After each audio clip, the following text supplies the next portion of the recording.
Muito bem, quando eu perceber que vocês estiverem concordando em demasia, assim, nós vamos ficar em pé e vamos fazer uma ginástica e voltamos a sentar. Eu quero que você abra a sua Bíblia na carta de Pedro, 1 Pedro.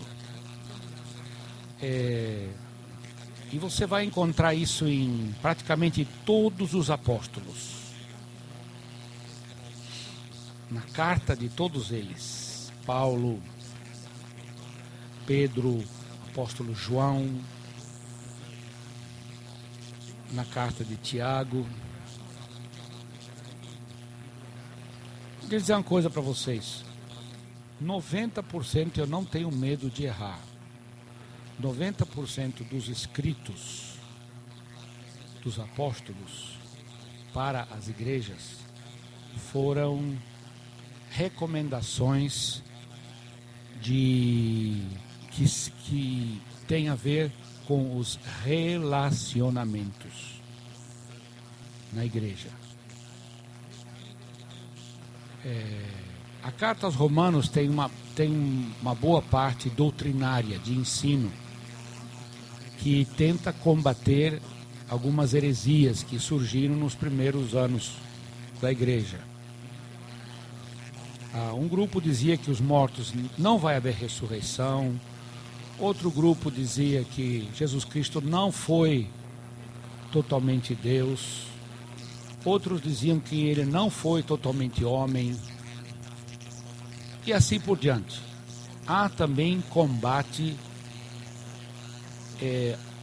a heresia através de afirmações teológicas. Porém, contudo, todavia,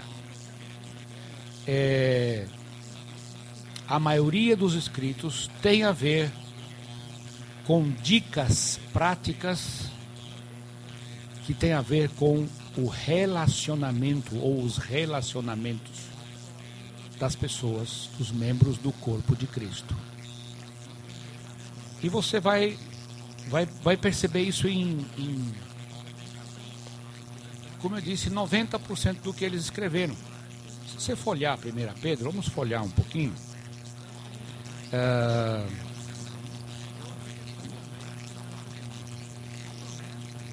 Ele fala no primeiro capítulo sobre, na abertura, louvemos ao Deus, capítulo 3, Pai do nosso Senhor Jesus Cristo, por causa da sua grande misericórdia, Ele que dá-nos a esperança viva.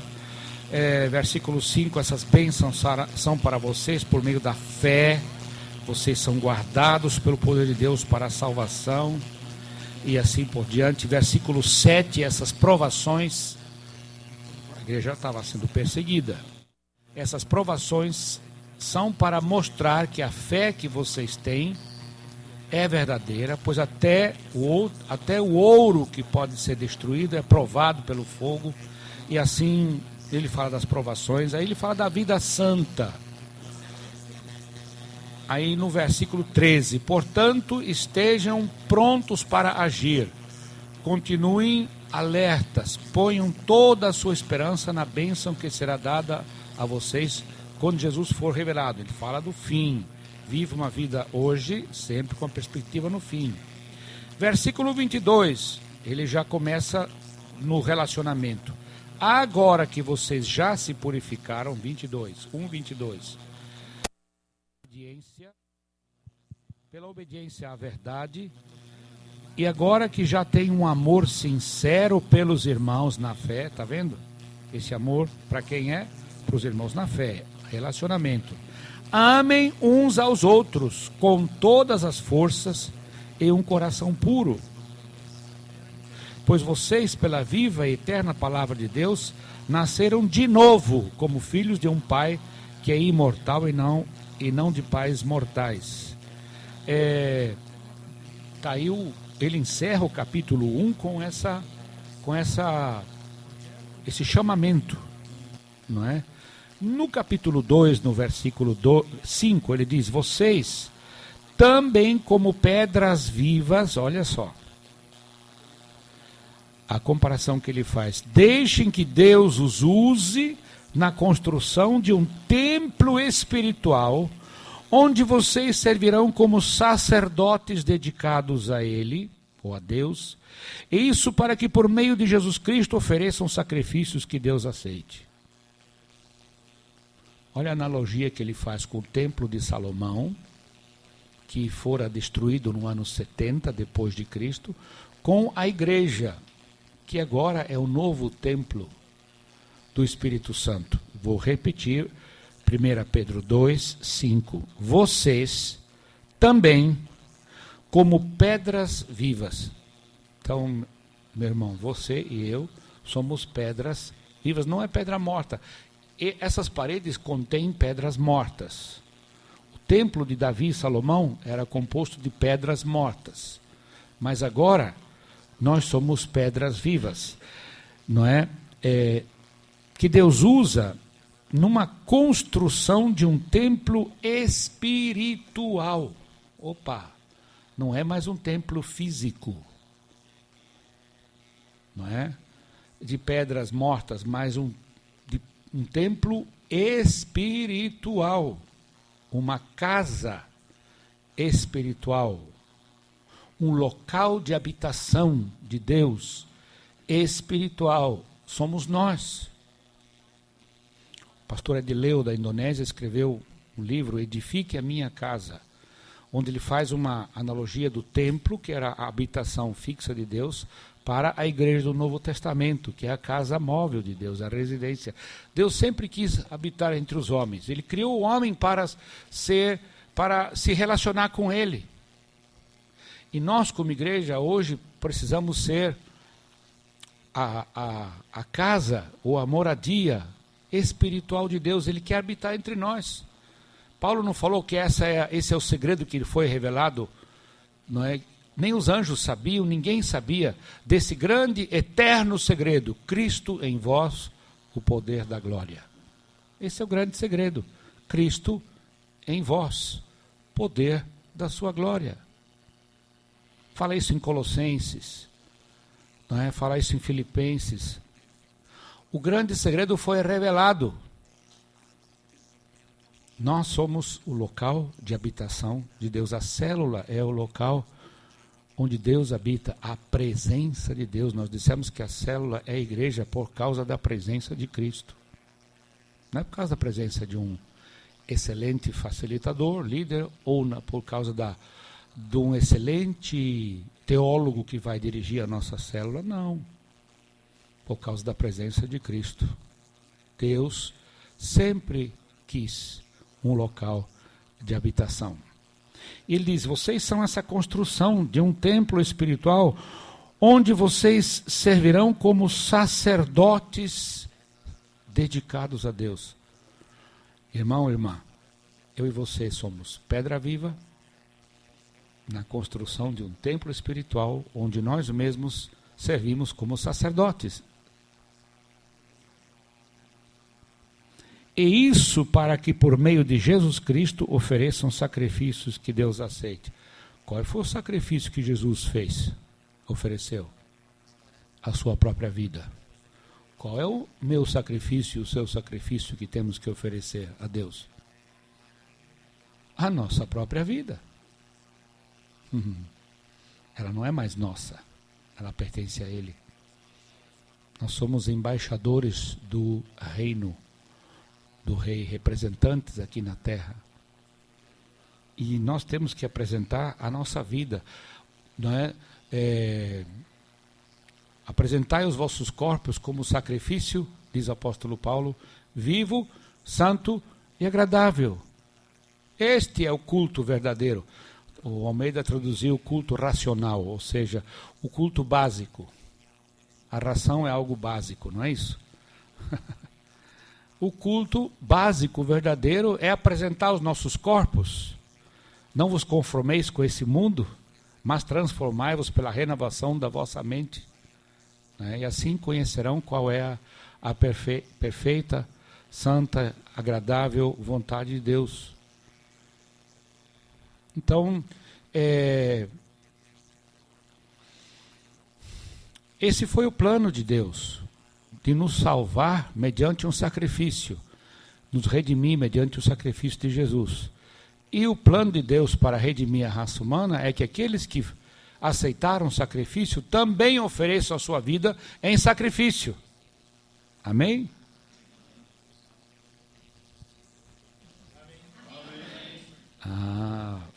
Falar amém para a morte é meio difícil, né? É mais fácil falar amém para a prosperidade, não é? O evangelho da prosperidade não é mais atraente? Muito mais atraente. Mas não é isso que Pedro diz aqui. Vocês, como sacerdotes, para que por meio de Jesus Cristo ofereçam sacrifícios que Deus aceite. Versículo 9, 1 Pedro 2, 9. Muitos de nós conhecemos esse versículo. Mas vocês são raça eleita ou escolhida, sacerdotes ou sacerdócio real do rei, a nação santa, completamente dedicada a Deus, isso é ser santo, o povo que pertence ou de propriedade exclusiva de Deus. Agora veja, esses 4 atributos eram os 4 atributos de Israel na velha aliança. Agora eles passam a ser atributos do substituto de Israel, que é a igreja, que é o movimento chamado igreja. De todos os povos, línguas, nações e raças. Não é mais só um povo escolhido, um grupo étnico, descendente de um patriarca, Abraão, que Deus fez um pacto com ele. Deus fez um novo pacto, uma nova aliança, que está contida num novo testamento. Por isso que nós temos um novo testamento. Porque o velho ficou velho. Se não houvesse um novo, não teria um velho. E porque tem um velho, existe um novo. E nós precisamos seguir o novo, não o velho. Uma nova aliança. Vocês são essas 4 características, não é? Uma raça escolhida, não mais uma raça que descende de Abraão, mas de todas as raças, povos, línguas e nações. Vocês são um sacerdócio. E se você olhar em Apocalipse capítulo 1 e capítulo 5, ele diz, ele nos constituiu reino e sacerdotes. Diga para o seu vizinho, você é sacerdote. Pode dizer para ele sem medo algum. Mesmo que você não fez teologia. E olha, não tenho nada contra a teologia, contra o seminário teológico não, viu? É só nós temos que definir e redefinir o papel do seminário teológico. O seminário teológico forma teólogos, não forma pastores. Certo? Forma teólogos. Quem forma pastores é a igreja. A gente aprende a pastorear pastoreando, não numa sala de aula. Numa sala de aula aprendemos teologia. Pastoreando, aprendemos a pastorear.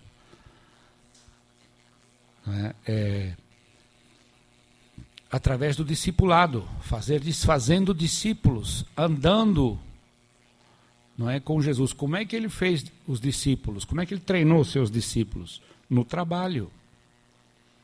Enquanto ele ministrava, ele dizia, olha, é assim que se cura os enfermos, está vendo? É assim que se alimenta os famintos. É assim que se trata os pecadores.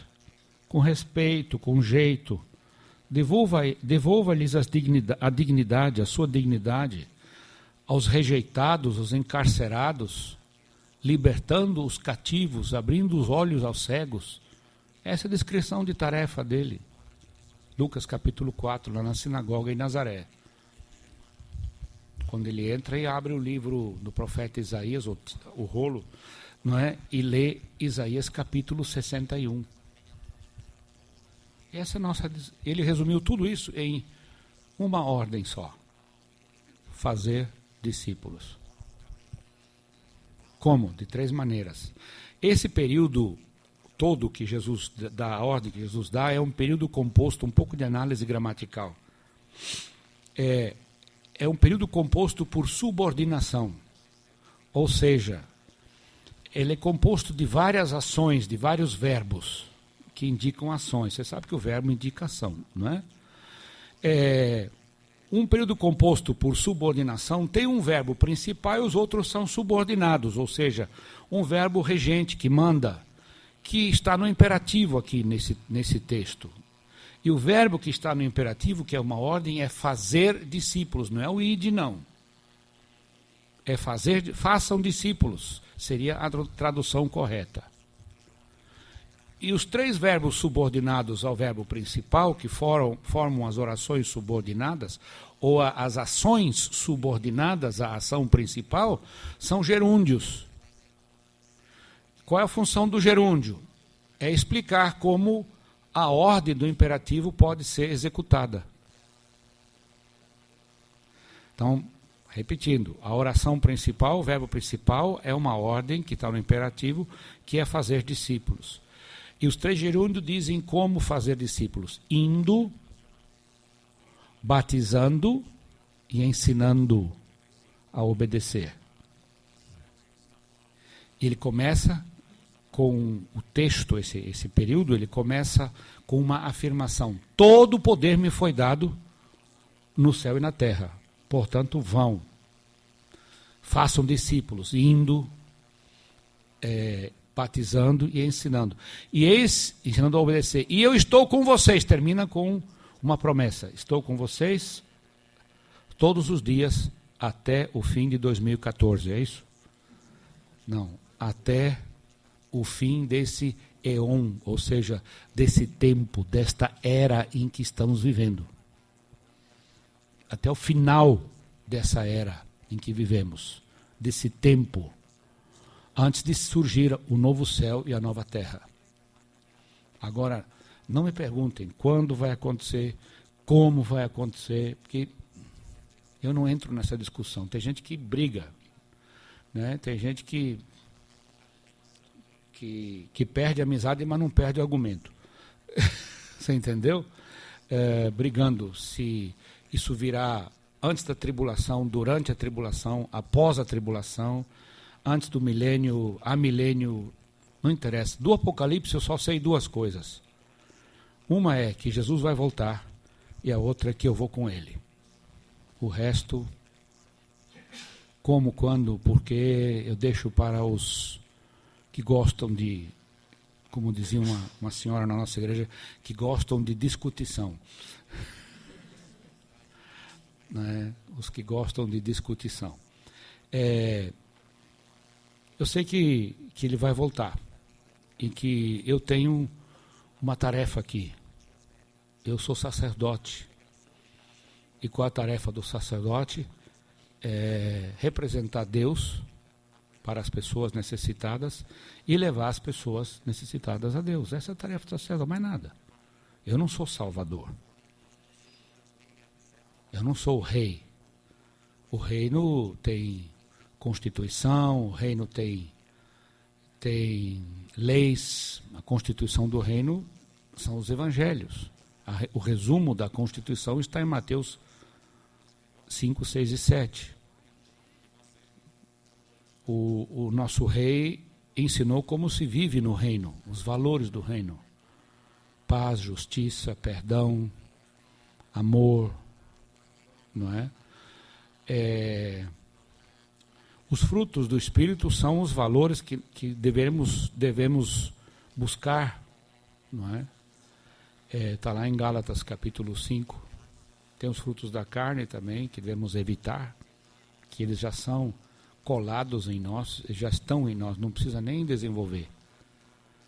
Não é? Ira, maldade, maledicência, tudo isso nós temos na nossa velha natureza.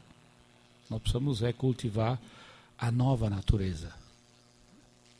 É por isso que no momento que nós estamos sob nova direção, mudamos de dono, nós estamos em obras.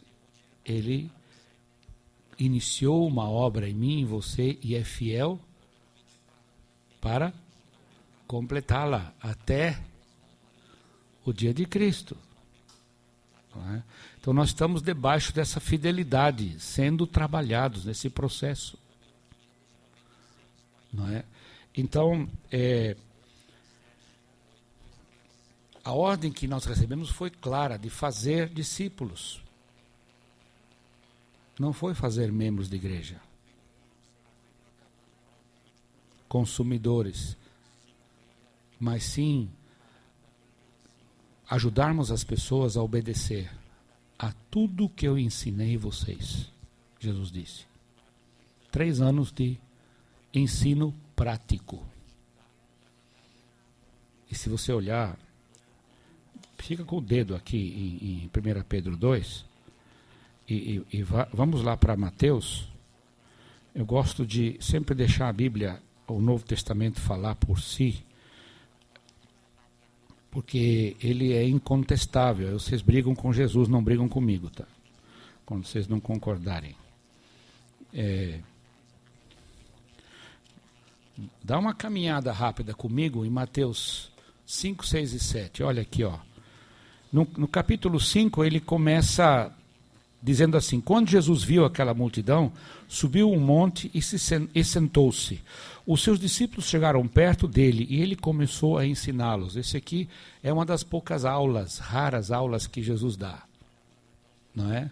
Para os discípulos primeiro, depois a multidão pegou as migalhas, ou pegou a sobra. Mas o negócio era com os discípulos.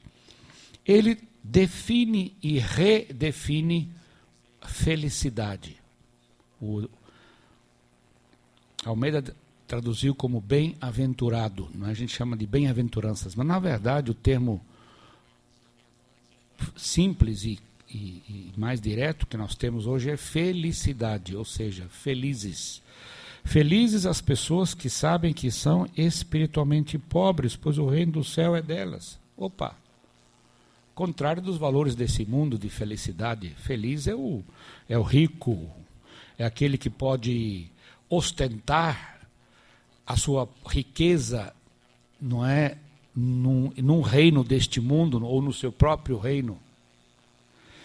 4. Felizes as pessoas que choram, pois Deus as consolará. Peraí. Os valores desse mundo feliz é aquele que faz o outro chorar. Não é aquele que chora, aquele que tem autoridade e poder para prostrar o outro. É isso que o diabo nos diz. Você é feliz se você tem muito poder, ou através do dinheiro, ou poder político, ou qualquer outro um poder cultural, de subjugar o outro, poder social. Mas não, no reino de Deus é diferente. Felizes, 5, as pessoas humildes, pois receberão o que Deus tem prometido. Peraí, feliz é o humilde? Você viu como Jesus redefine? E assim por diante. Aí, ele no versículo, pulando agora para o versículo 13, vocês são sal para a humanidade. Vocês, 14, são a luz para o mundo. 16, assim também a luz de vocês deve brilhar, para que os outros vejam as coisas boas que vocês fazem e louvem o Pai de vocês que está no céu. De novo, é ação, não é? Ele ensina, mas ele fala, a ação é mais importante do que o credo. Toda denominação e toda igreja tem um credo, ou seja, um conjunto de crenças. Isso no latim quer dizer credo. No que é que nós cremos? Todos nós temos isso dentro da nossa Constituição, da denominação da igreja. Começa assim, nós cremos, nós cremos, sabe? Isso nem é tão importante no que nós cremos. O mais importante seria, nós somos, nós amamos. Vocês estão entendendo? Ser é muito mais importante do que fazer e crer. Vocês são luz, vocês são sal. Vocês têm uma função na sociedade. O reino de Deus é luz nas trevas. É sal no mundo sem gosto, sem sabor. Está todo mundo comigo ainda? Amém?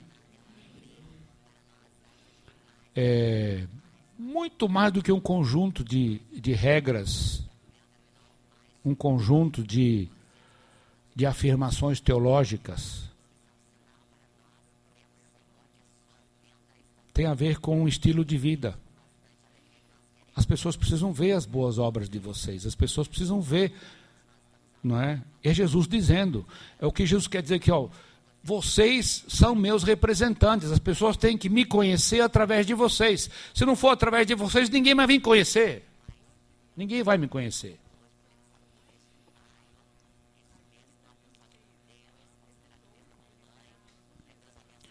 E a gente, onde é que a gente deixa a luz brilhar? Onde é que a luz mais cumpre com a sua função?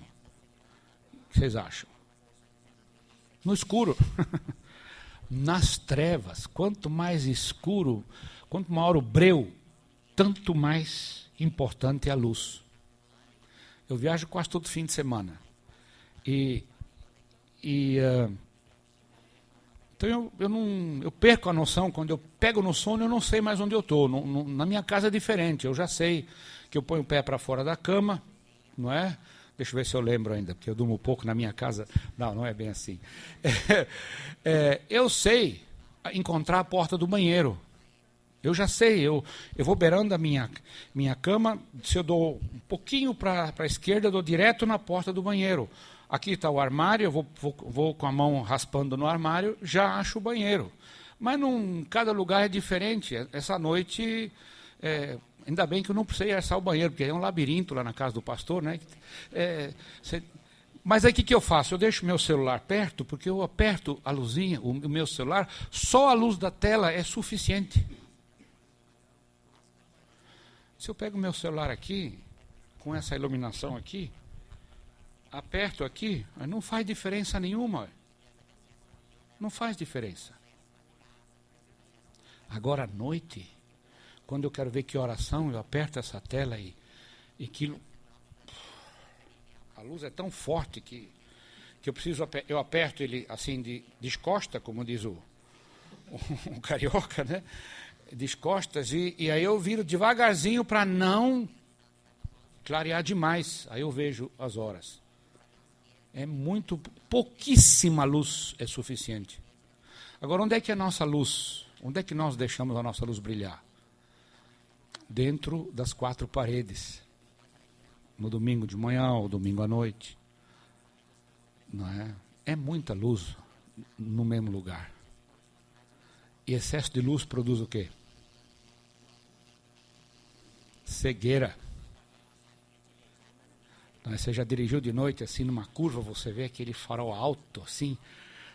Você sabe que é um baita farol, né?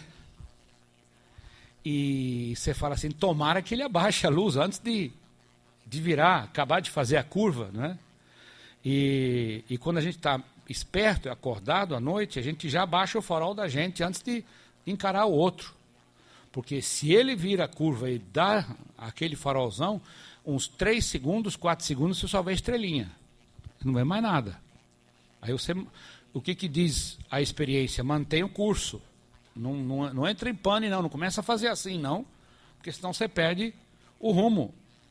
Você tem que ou tirar o olhar e olhar para o lado da estrada, se a estrada tiver faixas, sinalização, ótimo, você está salvo. Mas tem estrada que não tem nada, nenhuma faixa, não tem nada, tem serração, ou está chovendo. É difícil aquela luz no teu... Então você tem que manter um pouco afastado, não olha para a luz, por favor, porque senão você tem aqueles 3 minutos de bobeira, aqueles 3 minutos de cegueira assim... Agora imagina 400 luzes reunidas no mesmo lugar. E na frente estão as luzes mais fortes, de 2.000 watts, não é? Aí vem, logo na primeira fileira, as luzes, aqui estão os ungidões, depois os ungidinhos, não é? Os menos ungidos, e tem os 2.000 watts, 1.000 watts, 500 watts, 100 watts lá no fundo, perto da porta, o crente vagalume. Ora acende, ora apaga. Ora acende, ora apaga. Não é? Ora tem luz, ora não tem. Não é? 2 horas de uma exposição. 2 horas de uma exposição à claridade excessiva. É por isso que a gente sai dos nossos cultos e não enxerga mais ninguém, não enxerga nada. Entra para o carro e vai embora para casa. E não vê as pessoas que estão precisando de ajuda. Nós nem vemos por causa da cegueira que o excesso de luz produz. Jesus diz, não, vocês são a luz do mundo. Opa! É lá que nós temos que descobrir quais são os lugares escuros de Porto Alegre, de Curitiba. Tem uma outra cidade aqui, como é que é? Sapucaia. Onde é que estão os lugares escuros do Brasil? A nossa célula tem que descobrir aonde tem um ponto escuro que nós, como célula, podemos servir. Para iluminar. E olha, quando a gente era criança, eu me criei na periferia de São Paulo, a gente tinha, na época da primavera, quando os vagalumes eram ativos, não é? A gente, quando escurecia, a gente pegava um pedaço de uma moita, quebrava um galho de uma moita e saía atrás dos vagalumes, né, para derrubá-los para o chão, para pegá-los, e a gente punha dentro de um vidro de maionese, um vidro branco, transparente, e punha tantos vagalumes quanto possível, não é? E aquilo ficava assim, sempre tinha, porque com 20, 30 vagalumes, você tem luz constante. Por quê? Porque enquanto um apaga, o outro está aceso. Vocês estão entendendo? E a gente pegava um pedaço de jornal velho, às vezes ficava lendo, dava para ler com a luz dos vagalumes. Se as igrejas pelo menos fossem luzes de vagalumes, o mundo já teria uma direção. Já teria encontrado o caminho. Mas nós deixamos as nossas luzes brilhar. Por isso que Jesus ensinou logo no começo do Evangelho de Mateus, nada de brilhar a luz. Não é? Em outros lugares ele diz, mais adiante, você não acende uma lamparina e coloca debaixo da mesa. Você acende uma lamparina e põe no lugar bem alto para iluminar todo o ambiente. O problema é quando o cara vai só no mundo e não consegue ganhar carga na bateria também. Exato, lógico. Por isso que nós temos que viver a igreja, porque nós carregamos a bateria para iluminar lá fora. Você não pode ser alienado. Ninguém tem luz própria. A nossa luz não é própria. A nossa luz ela vem do Senhor Jesus. Eu sou o caminho, a verdade e a vida. Não é? Eu sou a luz do mundo. Quem me segue não andará em trevas. É Ele, não somos nós.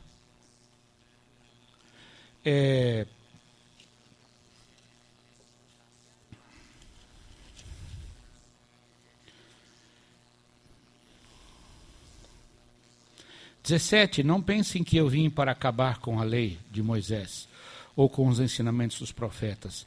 Não vim para acabar com eles, mas para dar o seu sentido completo, ou para completá-la. Ou seja, eu não estou revogando a lei, mas eu estou completando. Eu sou o alfa e o ômega, o princípio e o fim.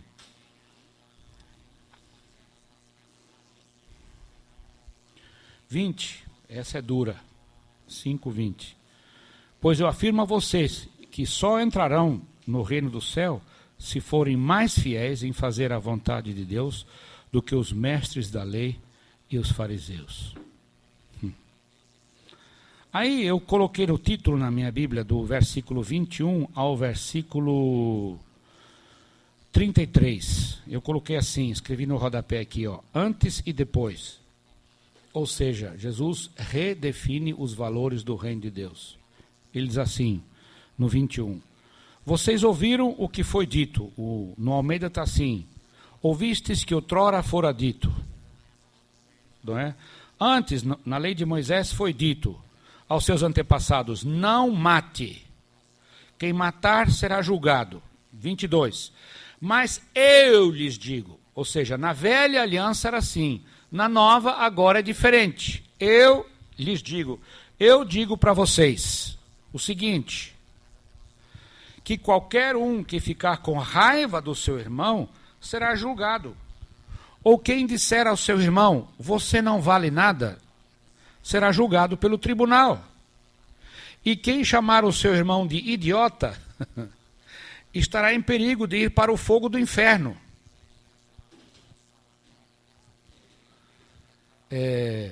Você não precisa mais tirar a vida do seu irmão, literalmente, a vida física. Você precisa, é só você destratar o seu irmão. Você já está o matando. Você já é réu.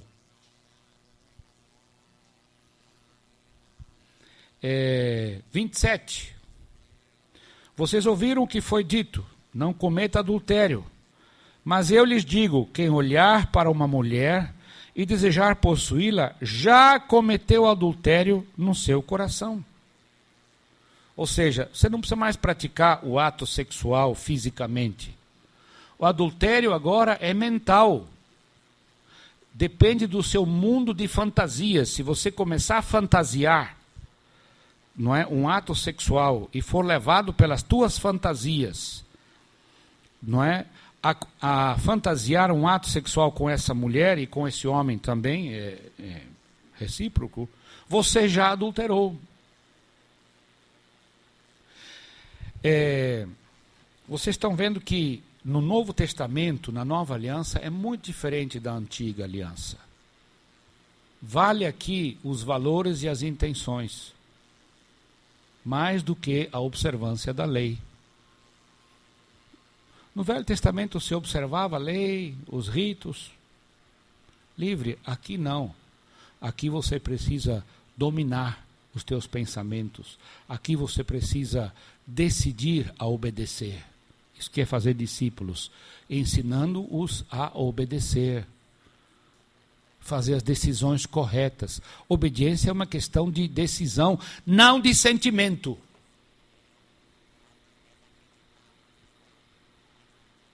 Na nova aliança, amor é uma questão, e fidelidade em relação ao adultério é uma questão de escolha e não de sentimento.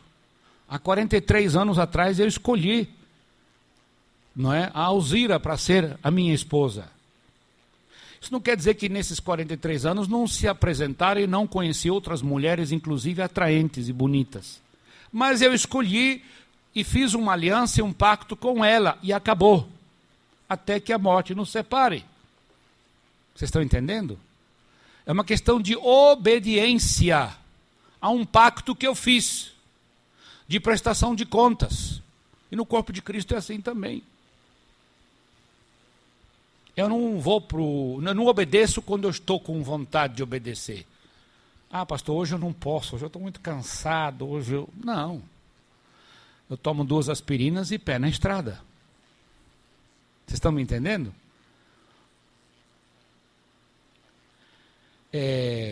Pastor, eu não tenho tempo, então reveja a sua agenda.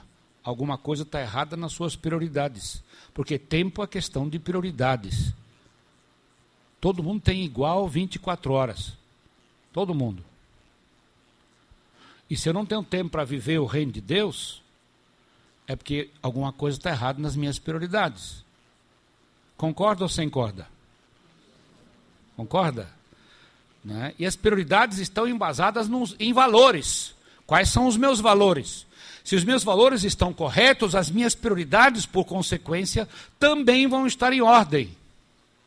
Eu vou gastar 2, 3 horas por semana, no mínimo, com os meus amigos que não conhecem Jesus, me relacionando com eles, para que eles conheçam Jesus através de mim, e não do pastor. Vocês estão entendendo? Eu sou responsável. Porque eu sou uma luz nesse mundo de trevas. E quem me segue não andará em trevas, mas terá a luz da vida. E como é que as pessoas vão seguir Jesus se elas não têm nós como referência, como luz? Jesus não está mais em nosso meio, minha gente. Eu lembro quando a casa dos meus pais sempre foi uma casa de um hotel, na verdade, para missionários. Enquanto minha mãe estava viva, tinha saúde, não é? Eu lembro um pastor, um missionário lá da Alemanha, o Walter Herre, lá do Cristiano Decidido, que trabalhava com os índios no Rio das Cobras, com os índios Caingangue, lá no Paraná. Ele dizia, onde está escrito assim, sem mim nada podeis fazer, ele disse que escreveu na Bíblia dele, eu era criança, era menino naquela época, e lembro até hoje. Ele falou assim, eu escrevi aqui na minha Bíblia, e sem ele também não pode fazer nada. Pensei, que ousado. Mas é verdade. Sem mim, vocês não podem fazer nada, mas também não posso fazer nada sem vocês. E se vocês não fizerem, não falarem, as pedras vão falar. Não é? E tem muita pedra que já falou nesses 2000 anos. Então, a gente precisa realmente abrir os olhos nesse quesito.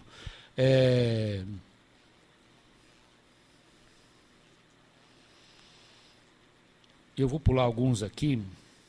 38. Vocês ouviram o que foi dito, olho por olho, dente por dente. Mas eu lhes digo, não se vinguem dos que fazem mal a vocês. Se alguém lhe der um tapa na cara, vire o outro lado para ele bater também. Se alguém processar você para tomar a sua túnica, deixe que leve também a capa. Se um dos soldados estrangeiros forçá-lo a carregar uma carga 1 quilômetro, carregue a 2 quilômetros. Se alguém lhe pedir alguma coisa, dê. E se alguém lhe pedir emprestado, empreste. Gente, isso tudo tem a ver com estilo de vida, tudo tem a ver com o comportamento do cidadão do reino. É por isso que nós precisamos reler Mateus 5, 6 e 7, porque nós estamos longe, eu estou longe disso. Não é? Eu preciso me policiar, será que eu dou troco ou não? Eu sou insultado, eu insulto de volta ou tenho que me segurar? O velho Roberto, ele está pronto para devolver e com juro e correção monetária. Não é? Mas o velho Roberto está na cruz com Cristo, crucificado com Cristo. E agora não sou mais eu quem vive, mas é Cristo que vive em mim. Esse processo de crucificação, ele é diário. E seguir a Jesus é uma decisão diária. Senão a gente vira religioso. Vocês estão entendendo? Uma decisão que você fez 30 anos atrás tem que ser revista diariamente, senão você vira fariseu. Eu viro fariseu. Religioso. Não é? O religioso é aquele que pratica a sua religião por costume, por tradição. E mantém os costumes. Ele não tem abertura, ele repete aquilo porque isto é a religião. A religião é repetir ritos e liturgias e tradições. Isso é religião. Já fiz a minha parte. Eu já cumpri com a minha obrigação religiosa essa semana. E participar de um grupo pequeno pode ser religião também, viu?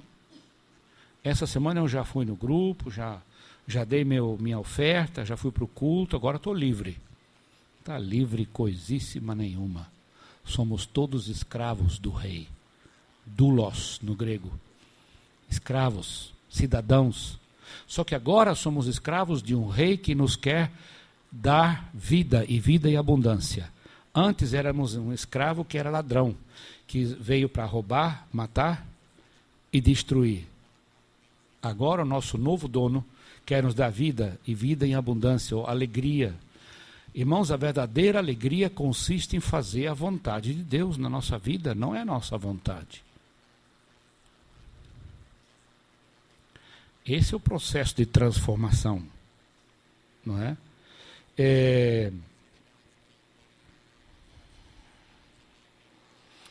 43, vocês ouviram o que foi dito, ame os seus amigos e odeie os seus inimigos. Mas eu lhes digo, amem os seus inimigos e orem pelos que perseguem vocês. E assim por diante.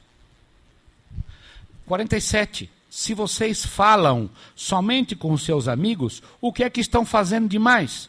Até os pagãos fazem isso. Portanto, sejam perfeitos, assim como é perfeito o Pai de vocês que está no céu. Ou seja, se você tem amizade só com os bonzinhos, os pagãos também fazem isso. Fala do jejum, das riquezas no céu. Capítulo 6, versículo 19. Não ajunte riqueza aqui na terra, onde as traças e a ferrugem destroem. A gente vê tanto crente que conhece esse texto, mas é pão duro. Pão duro que avarento, para dizer o português claro. Não abre a mão. Você bota um sonrisal na mão dele, atravessa o oceano a nado e o sonrisal não derrete. De tão mão fechada que é. Não, peraí, eu já fiz a minha parte, eu já dei. O que eles querem mais dinheiro? Para que eles precisam mais dinheiro? A gente já ouviu essas... Eu sei de um cristão, entre aspas, que chegou para o pastor e falou assim, eu sei, conheço o pastor e conheço a pessoa. Se você não parar com essa palhaçada de células, eu não dou mais o dízimo aqui. E o dízimo dele era 90% das entradas da igreja. Um fazendeiro bem rico. É como que se o dízimo dele fosse determinar o que iria acontecer no reino de Deus. Essa é uma estratégia do diabo, porque a primeira coisa que, quando a pessoa adoece espiritualmente, o primeiro sintoma, ela deixa de contribuir. Não é? A gente que é pastor, a gente sabe disso. Não vou dar mais o meu dinheiro. Quero ver eles se virarem. Eles vão espernear um pouquinho. Vou deixar eles espernear um pouquinho, para ver o que é bom para tosse. Não é?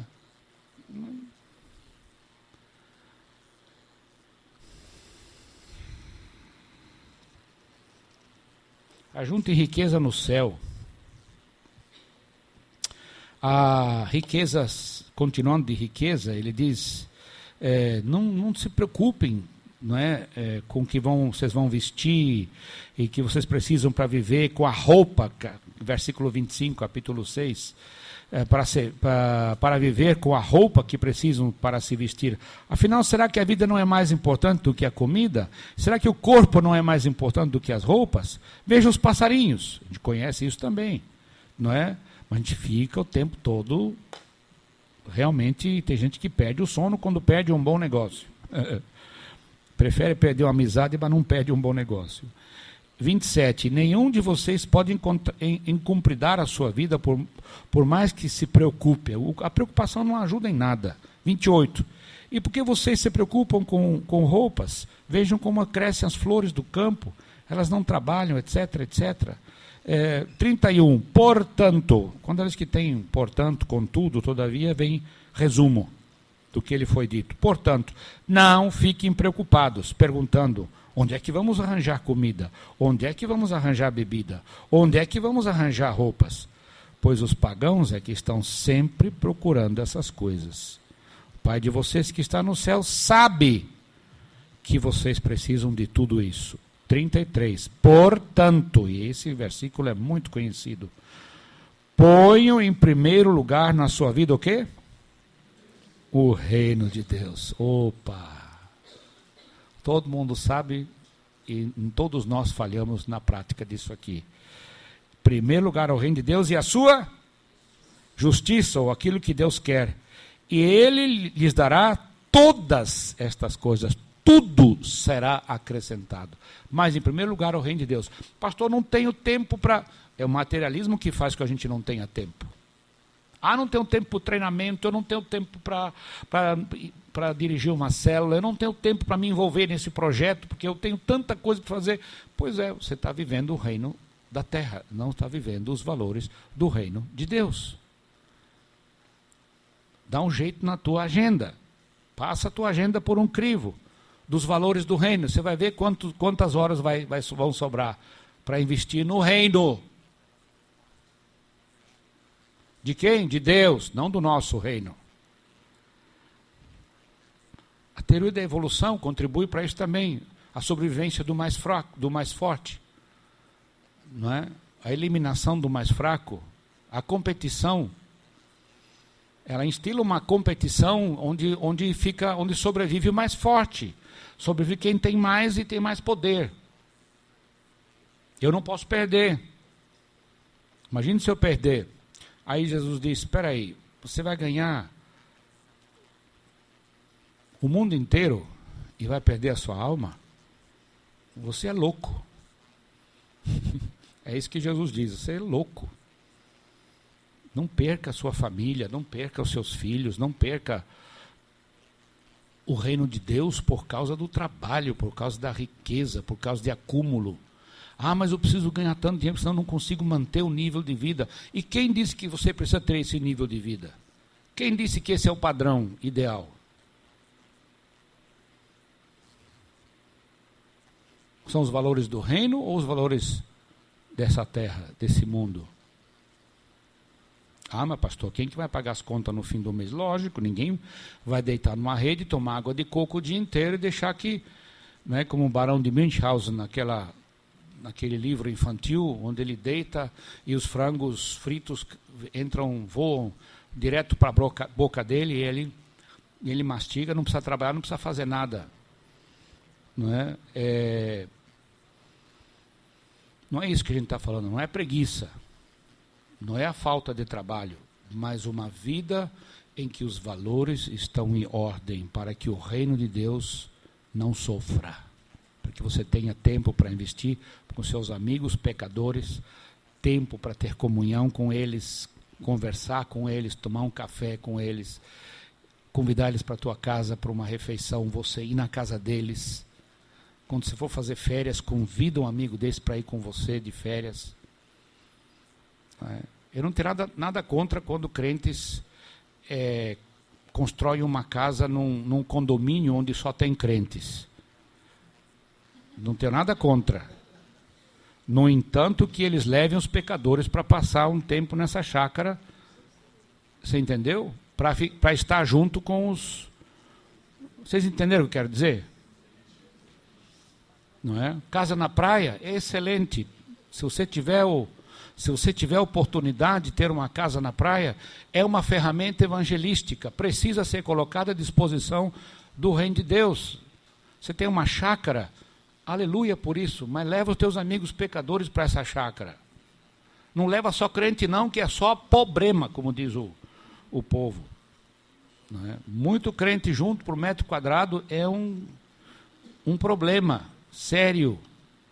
Só dá murmuração, fofoca, crítica, entende? A nossa vida tem que ser uma ferramenta para ser usada para a salvação das pessoas. Primeiro o reino de Deus. E aí a lei áurea, a lei de ouro, 7:12.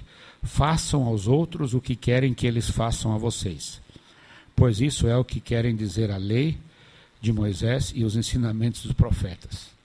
Façam aos outros aquilo que você gostaria que fizesse de você. Trate bem os outros. Aí tem as duas portas, porta estreita, quem entra no reino do céu. 7:21. Não é toda pessoa que me chama de Senhor, Senhor, que entrará no reino do céu, mas somente quem faz a vontade do meu Pai, não é? Que está no céu. Quando aquele dia chegar, muitas pessoas vão dizer, Senhor, Senhor, pelo poder do seu nome anunciamos a mensagem de Deus, dirigimos um grupo familiar, uma célula, e pelo seu nome expulsamos demônios e fizemos muitos milagres. Então eu direi claramente a essas pessoas, eu nunca conheci vocês, afastem-se de mim, vocês que só fazem o mal. Então a religiosidade sem vida é possível sermos religiosos sem produzir frutos de transformação. É possível sermos pedras mortas na construção de um templo material, apegados a alguma coisa, entende? Sem nunca termos dado oportunidade para Deus nos usar realmente como instrumentos e ferramentas do seu reino, para propagar o reino de Deus aqui na terra. Esse é o nosso objetivo.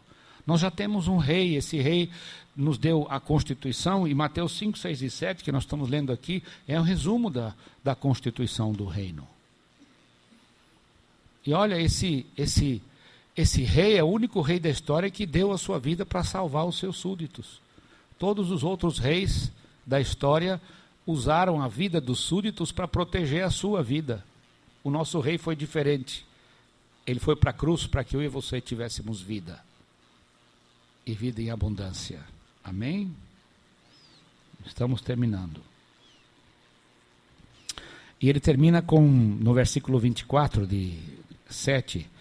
Quem ouve esses meus ensinamentos, quais? Do capítulo 5, 6 e 7. Esses ensinamentos, tá? Quem ouve esses meus ensinamentos e vive de acordo com eles, é como um homem sábio que construiu a sua casa na rocha. Caiu a chuva, vieram as enchentes, e o vento soprou com força contra aquela casa. Porém, ela não caiu, porque havia sido construída na rocha. Agora, a outra alternativa. Quem ouve esses meus ensinamentos, quais ensinamentos? Mateus 5, 6 e 7. E não vive de acordo com eles, é como um homem sem juízo, que construiu a sua casa na areia. Caiu a chuva, vieram as enchentes, e o vento soprou com força contra aquela casa. Ela caiu e ficou totalmente destruída. Quando Jesus acabou de falar, as multidões estavam admiradas com a sua maneira de ensinar. Ele não era como os mestres da lei. Pelo contrário, ensinava com a autoridade dele mesmo. Amém? Fizemos uma viagem rápida pela Constituição do Reino de Deus, que vale para hoje, viu? Para mim e para você. Por isso que a dica antes do almoço foi: vamos reler o Novo Testamento, vamos reler os 4 evangelhos, vamos reler os ensinamentos de Jesus. Voltando para Pedro, não precisa nem abrir, eu vou concluir. Ele diz assim: vocês são nação santa, sacerdócio real, povo de propriedade exclusiva de Deus, povo completamente dedicado a Deus, a fim de proclamardes as virtudes daquele que vos chamou das trevas para a sua maravilhosa luz. Essa é a nossa tarefa. Somos sacerdotes com um ministério específico, com uma tarefa específica. Então,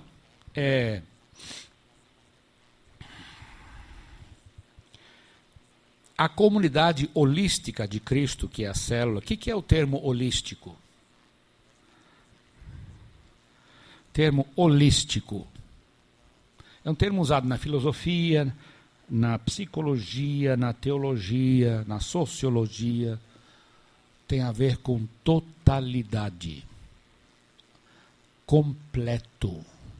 A comunidade completa de Cristo, ou seja, não falta nada. Não precisa de interferência de fora. A célula é a igreja por causa da presença de Cristo. Ele está no DNA, não é? E o código genético está todo aqui, contido no DNA, né, nos cromossomos. Por quê? Lá é que determina a cor da minha pele, dos meus olhos, dos meus cabelos. Toda a minha complexidade física, a carga hereditária vem pelo DNA. Então, eu sou uma nova criatura agora, eu sou dominado, não é? E preciso cada dia me parecer mais com Cristo. É isso que Paulo fala. Precisamos crescer à altura de varão perfeito. Quem era o único varão perfeito? Jesus. Então, o espelho da célula não é o líder, não é o facilitador, é o Cristo que está presente. Amém ou não? Isso alivia a nossa carga.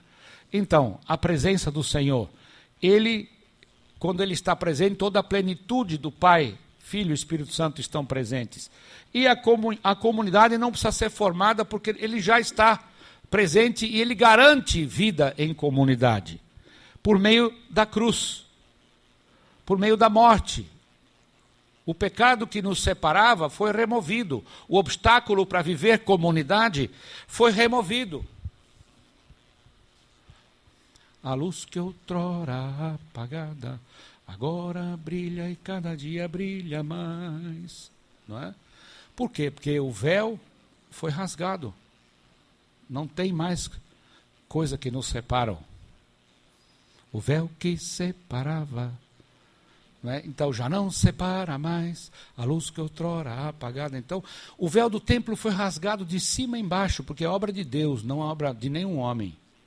E agora todos nós temos livre acesso ao Pai. Todos somos sacerdotes. Não é mais só o sumo sacerdote que podia entrar no Santo dos Santos. Agora cada um de nós é um sacerdote e pode entrar no Santo dos Santos. Por quê? Por causa da morte de Cristo na cruz. Foi na cruz, na morte de Cristo, que a destruição do templo de Davi e Salomão começou. Começou na cruz, quando o véu rasgou. A primeira destruição foi a do véu. E terminou no ano 70, quando não ficou pedra sobre pedra. Como Jesus mesmo tinha profetizado, não precisa mais do templo. A época dele acabou. Agora vocês são o templo do Espírito Santo. Por isso nós temos que reler o Novo Testamento, gente. Temos que reler para recuperar essas verdades da nova aliança. Não é? Da nova aliança. Agora Cristo habita em nós. Ele não está mais entre nós somente, não. Ele habita em nós. E quando nós nos reunimos, ele diz assim, quando 2 ou 3 estiverem reunidos em meu nome, eu estarei aonde? Entre eles, no meio deles. A presença de Cristo entre nós. E nossa morte é que a morte de Cristo removeu a barreira do pecado que nos separava. E a nossa própria morte faz com que assumamos, não é? Ou que a gente assuma, na verdade,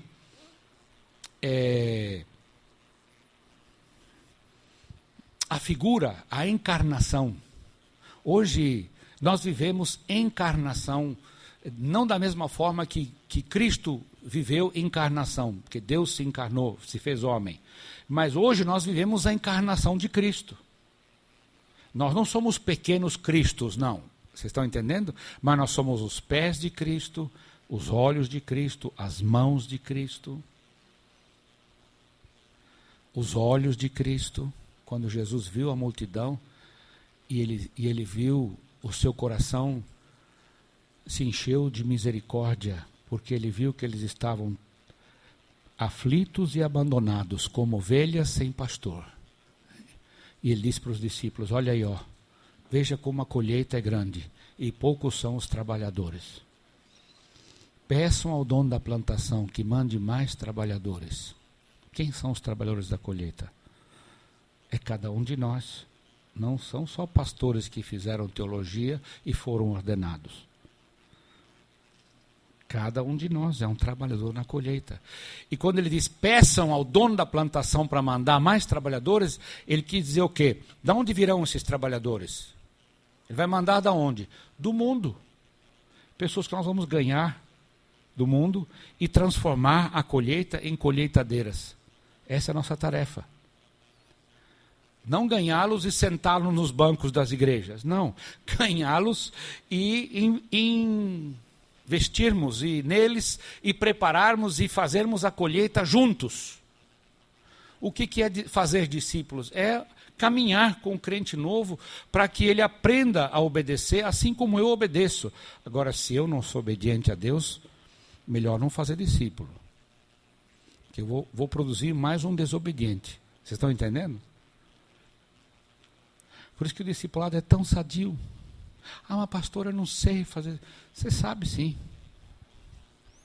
É o diabo que diz para você que você não tem capacidade, que você não tem estudo, você não estudou para isso, você não foi treinado. Ensina ele a obedecer, mais nada. Não precisa ensinar teologia, não. Precisa ensinar doutrina, ensina a obedecer. Caminha com ele. Esteja junto. Ah, mas não tenho tempo. De novo, tempo é questão de prioridade. Não tem desculpa para tempo, porque quem tem suas prioridades e seus valores em ordem, tem tempo. Ah, mas o senhor não sabe quanto que eu sou ocupado. Então você está ocupado demais. Faça um planejamento. Para daqui a um tempo você está menos ocupado. Ah, mas eu tenho tantas contas para pagar. Faça menos contas. Não é verdade? Por que precisa fazer tanta conta? Porque entrei na onda do consumismo. Entrei na onda do padrão de vida. Eu preciso manter o meu padrão de vida. O que meus amigos no trabalho vão dizer se eu não aparecer com um carro novo? O que meus vizinhos vão dizer? O que meus amigos da igreja vão dizer se eu não subir constantemente? Deixa eu dizer uma coisa para você. Estou falando agora de experiência própria. Quanto mais a gente doa para Deus, mais Deus nos dá. É um princípio. Paulo diz isso em 2 Coríntios 10. Quem semeia pouco, colhe pouco. Não é? E tem gente comendo a semente, em vez de semear. Eu lembro, trabalhei na roça 1 ano. Não dá para dizer roça, mas no campo, que já era moderno. Tinha trator, semeadeira, colheitadeira. Mas tinha uma porção da melhor colheita que meu pai guardava como semente. Guardava porque isso aqui nós não podemos mexer, nem posso vender, nem posso comer isso aqui. Isso aqui é para semear o ano que vem. Cuidava muito bem. Não é?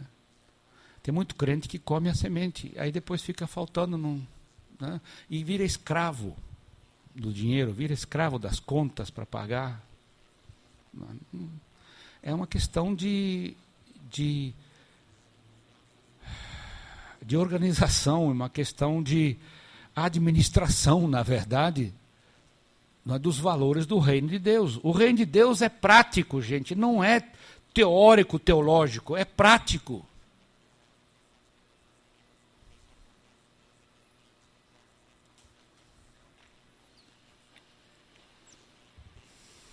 Através da morte do eu, ele pode viver, e os valores dele surgem, vêm à superfície, vêm à tona. Surface, no inglês, não é? Vêm à superfície, os valores do reino.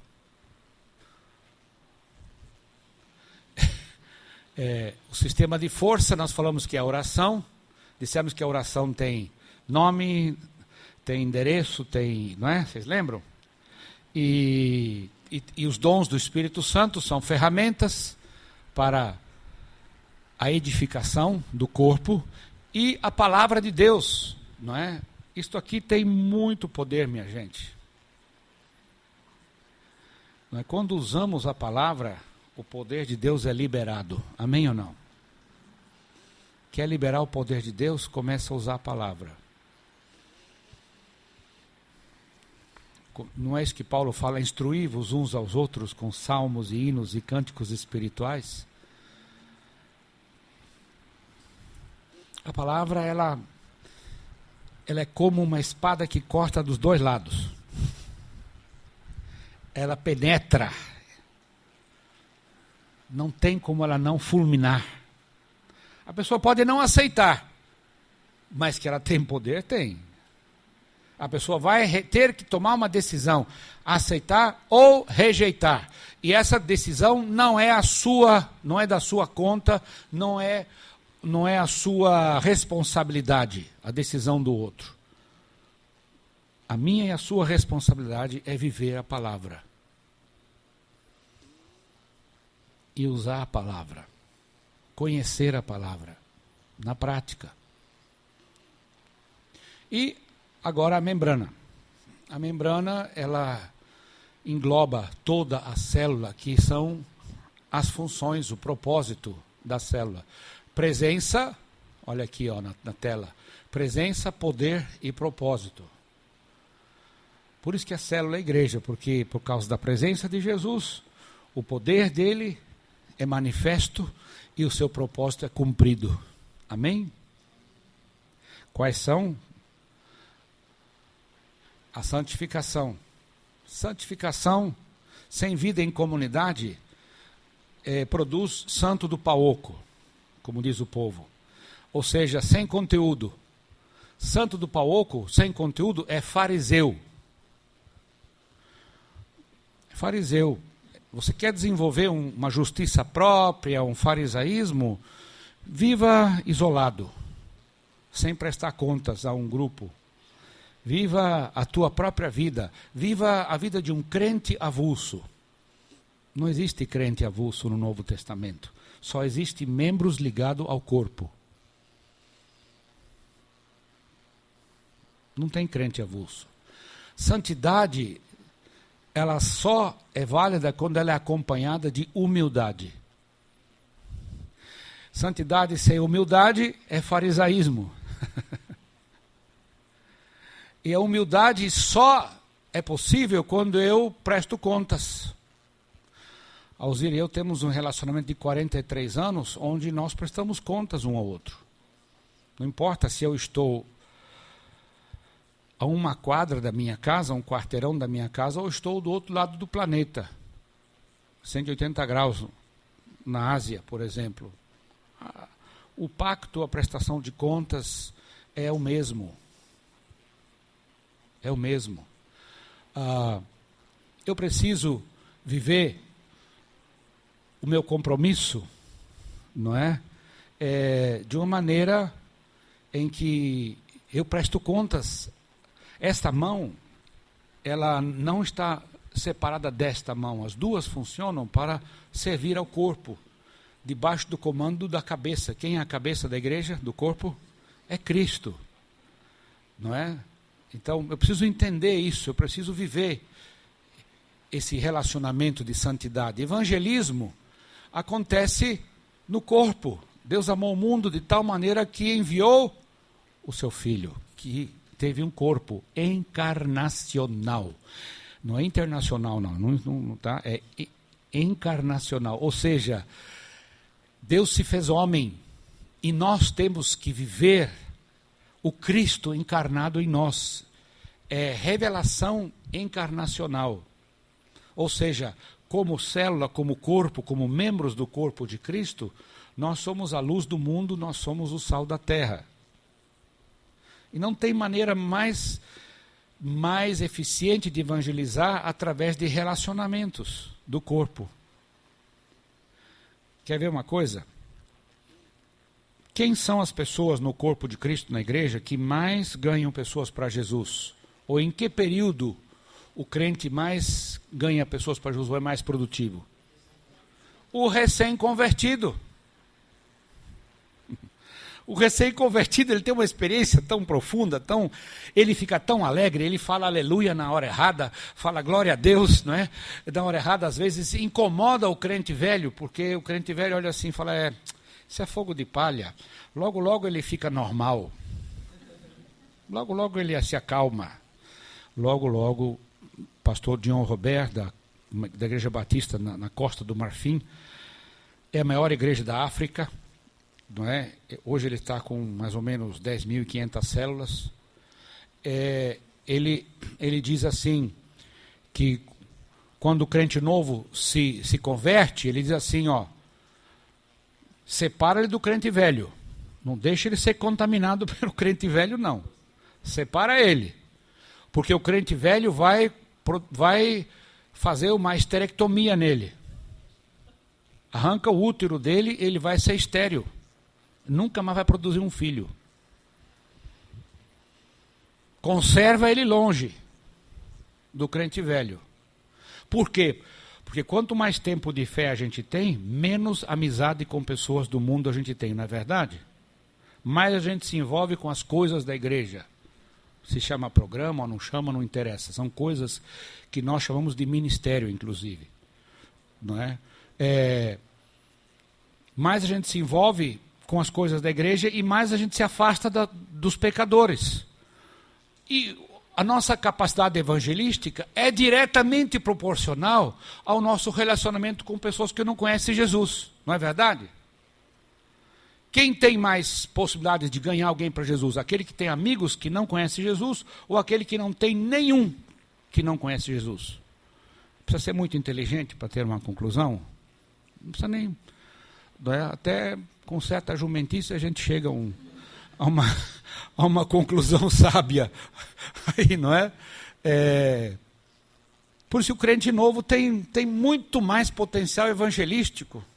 E nós falamos para ele agora, tu está separado do mundo, tu não é mais desse mundo, agora tu fica aqui com a gente e corta todas as amizades.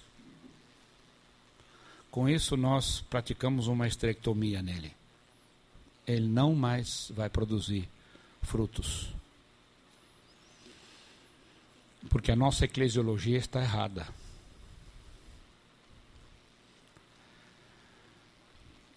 Nosso conceito teológico de santidade é do Velho Testamento. Estou repetindo isso pela terceira vez, não sei se vocês perceberam hoje.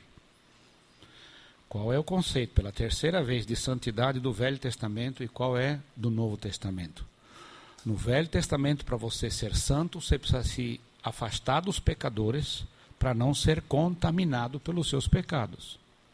No Novo Testamento é o contrário. Por você ter sido feito santo e eu por Jesus, que era santo, entende? Iniciamos o processo de santificação imediatamente após a conversão. Mas nós fomos justificados, não é?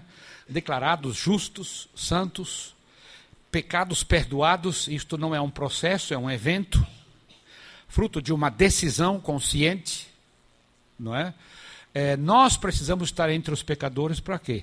Para contaminá-los com a nossa santidade, com a nossa justiça, que não é própria, vem dele. Vocês estão entendendo? Mas ao longo dos anos a igreja escolheu o conceito de santidade do Velho Testamento. Fica longe, não pode. Por quê? Decorrente de uma eclesiologia que falta o principal, fazer discípulos, viver comunidade. O irmão já falou isso hoje de manhã, não é? A gente joga ele para o mundo e o mundo engole ele. Não pode, tem que separar ele do mundo. Eu vou fazer aqui uma pequena dinâmica para demonstrar isso. Eu gostaria que 1, 2, 3, 4, 5, 6. Vocês 6 viessem aqui para frente, por favor, rapidinho, tá? Esta é a nossa célula. Essa é a nossa célula. Vocês vão dar as mãos um para o outro e eu vou ficar nessa ponta aqui. E aqui eu tenho um amigo do mundo. Vem cá, você é o mundano de hoje. E eu estou com a mão. Eu estou apoiado pela minha célula e ele está no mundo. E é lógico que o diabo vai tentar me influenciar e me levar para cá. Mas eu estou com o apoio e o suporte de toda a minha célula. Adivinha quem vai ganhar?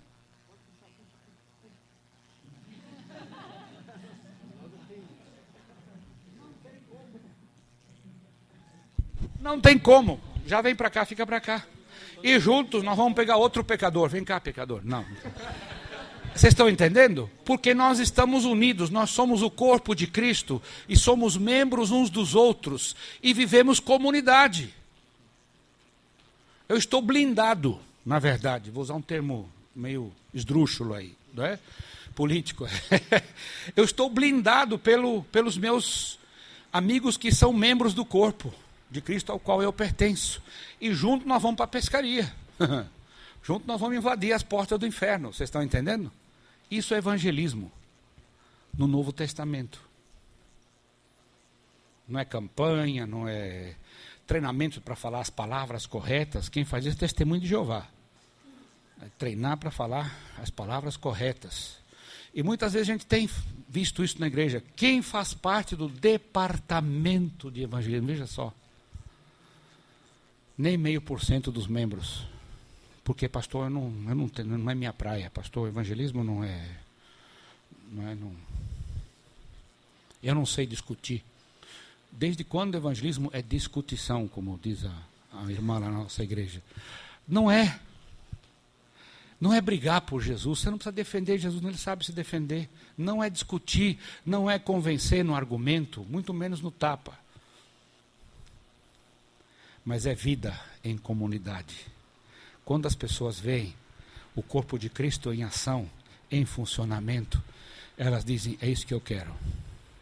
Eu quero o Jesus que vocês têm e vocês vivem, vivendo comunidade. Ela não se interessa por nossa doutrina, ela não quer saber que doutrina que é, ela não quer saber, sabe, ela quer saber da vida em abundância, isso que ela precisa. Ela tem sede e nós temos a água da vida. Temos ou não temos? Às vezes está escondida, né? Está escondida. Nós temos a água da vida, nós somos a luz do mundo, nós somos o sal da terra. Gente, não é? Mas precisamos viver igreja, comunidade com Cristo no centro. Agora vamos fazer uma roda aqui, vai um pouco mais para trás ali, fazemos uma roda aqui. Imagina só, fecha a roda. Eu vou fazer papel do diabo agora, tá? Uma célula que vive Cristo no centro, ele está aqui, invisível agora, não é?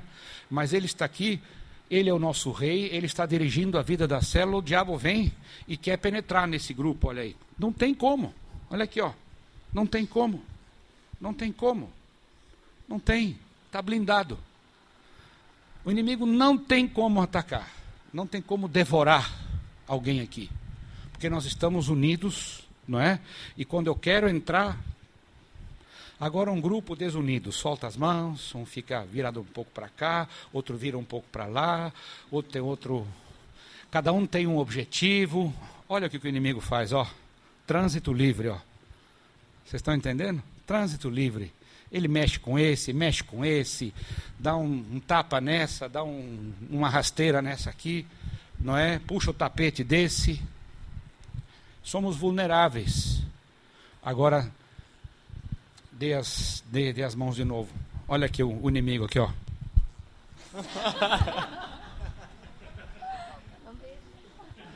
Não tem jeito.